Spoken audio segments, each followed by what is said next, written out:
Unsure which mutual fund to choose, or wondering if your chosen one align with your goals and risk tolerance. With more than 1000 mutual fund schemes in India, selecting the right one is very difficult. But don't worry, by focusing on 5 key metrics that I am going to show you in this video, you can confidently pick mutual funds like a pro, even if you are a beginner. Let's dive in. The first one is historical returns. Historical returns give you a snapshot of a fund's performance over time.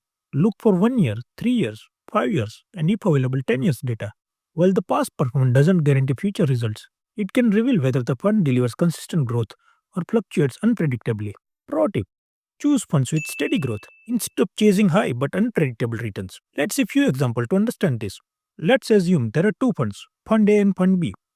Fund A has given return of 10% in 1 year, 30% in 3 years, 50% in 5 years, and 100% in 10 years. Whereas Fund B has given return of 12% in a year, 40% in 3 years, 60% in 5 years, and 120% in 10 years. So Fund B is better than Fund A in every time frame. But what if Fund A remains the same but Fund B has given return of 12% in a year, like our earlier example, but 20% in 3 years, 45% in 5 years, and 90% in 10 years? Here Fund A is better because even in the short term, Fund B has given higher return. On the long term, Fund A's performance is stronger. Always align your choice with your investment horizon. Now, while historical returns are important, they don't give you the full picture. A fund might have delivered great returns, but the question is, how did it perform compared to its benchmark? Or in simple words, compare with market return.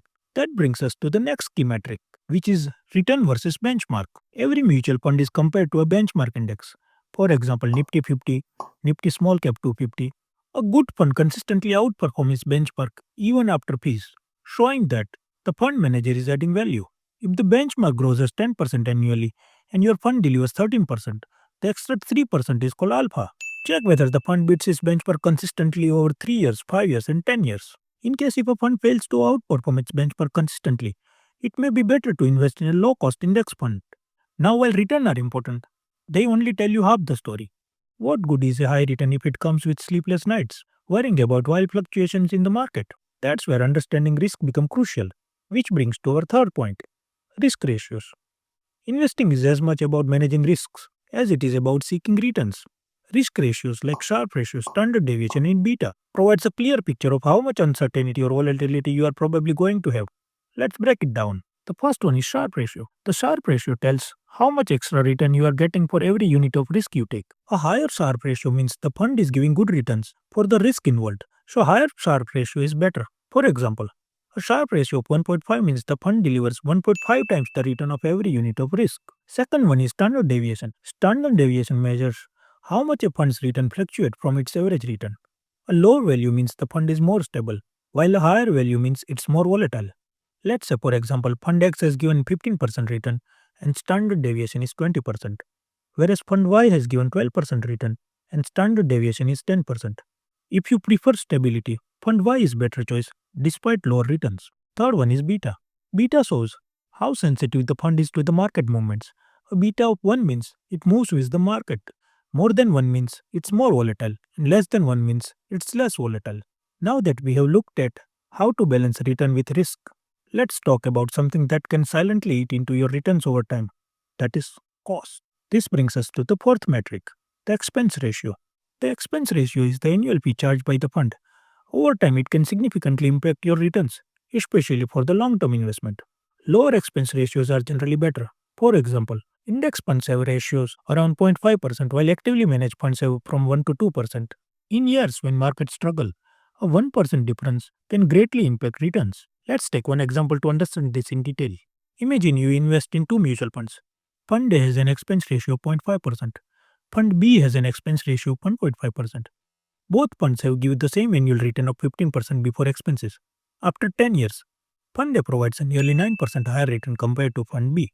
This shows how even a small difference in expense ratio can make a significant impact on your long term returns. While keeping costs low is crucial, it's equally important to understand who is managing your money. After all, the fund manager is the captain of the ship, and their decisions can make or break your returns. Let's dive into the final metric, fund manager's track record. The fund manager decides where to invest your money. A skilled, experienced manager often translates to consistent returns. Check the fund manager's tenure, track record, and performance in other funds. Frequent manager changes can signal inconsistency. If a fund manager has managed three funds, each delivering over 12% return for 10 years, they likely have a strong process. A new manager, however, may or may not have same skills.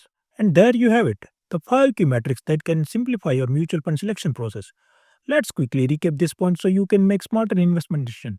Historical returns, return versus benchmark, risk ratios, expense ratio, and fund manager. With this, you can confidently select funds that match your goals and risk tolerance. If you found this video helpful, please like, share, and subscribe for more insight.